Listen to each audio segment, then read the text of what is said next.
নিজেকে বাঁচানোর জন্য কিরণকান্তি রাস্তা থেকে রতসী নার্সকে সরিয়ে দেওয়ার কথা ভাবে, কিন্তু কাব্যিয়া এসে তখনই বলে যে চারিদিকে মেয়েদের প্রতিবাদ চলছে মেয়েদের আত্মসম্মান বাঁচানোর জন্য। গীতা যদি জনবানকে একবার প্রমাণ করে দেয় যে পদ্মকে হত্যা করার পেছনে তুমি ছিলে, বাড়িতে লম্বা ধর্ণা হবে মেয়েদের, তাই কিছু করার আগে ভেবে দেখতে হবে। অন্যদিকে মুখার্জি বাড়িতে গণেশ পুজো উপলক্ষে যে বিশেষ অনুষ্ঠান হবে সেটার জন্যই সবাই মিলে করছে নাচ গানের প্র্যাকটিস।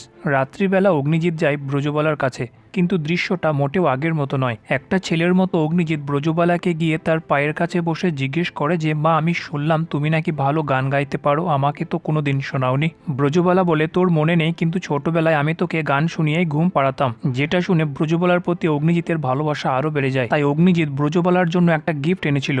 তারপর সে ব্রজবালাকে চোখ বন্ধ করতে বলে মেহেককে গিফটটা নিয়ে ভিতরে ডাকে। তারপর অগ্নিজিৎ নিজের হাতে করে ব্রজবালাকে পরিয়ে দেয় সোনার একটা হার। পরের দিন হসপিটালে পদ্মকে দেখতে গিয়ে অগ্নিজিৎ পড়ল মহা বিপদে। পদ্মের জন্য পাবলিক সাপোর্টে বেরিয়েছে। তারা পদ্মকে হত্যা করার চেষ্টাকারীকে দু চোখে সহ্য করতে পারছে না। অগ্নিজিৎকে মারার আবেদন করে তারা সবাই। অন্যদিকে কিরণকান্তির ভাড়াটে ডক্টর আবার একবার অ্যাটেন্ড করলো পদ্মকে হসপিটালেই মেরে ফেলার চেষ্টা।